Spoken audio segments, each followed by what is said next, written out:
Kementerian Keuangan memperkirakan penerimaan pajak pada tahun ini bisa melebihi target yang tertuang dalam Anggaran Pendapatan dan Belanja Negara 2023. Hanya saja, Menteri Keuangan Sri Mulyani Indrawati melaporkan, penerimaan pajak pada semester 2 2023 ini tidak akan setinggi pencapaian pada semester 1 2023 lantaran moderasi harga komoditas. Ia memperkirakan, setoran pajak pada semester 2 2023 hanya akan mencapai Rp848 triliun, atau tumbuh 1,7% secara tahunan. Angka ini jauh lebih rendah jika dibandingkan dengan realisasi semester 1 2023 yang berhasil terkumpul Rp970,2 triliun. Oleh karena itu, outlook penerimaan pajak tahun ini diperkirakan menembus 105,8% dari APBN 2023, meskipun pertumbuhannya hanya 5,9% secara tahunan.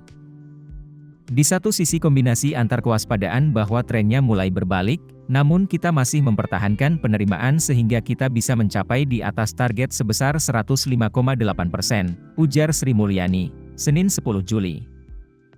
Direktur Eksekutif MUC Tax Research, Wahyu Nuryanto melihat tren pertumbuhan penerimaan pajak akan mengalami moderasi hingga akhir tahun 2023.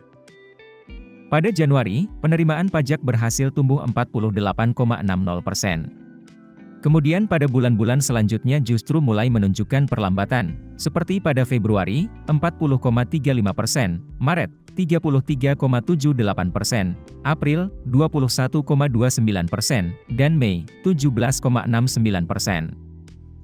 Menurutnya, penyebab tren perlambatan tersebut adalah, pertama, tingginya pertumbuhan penerimaan pajak yang terjadi di tahun 2022 yang menjadi baseline pembanding pertumbuhan penerimaan pajak tahun 2023.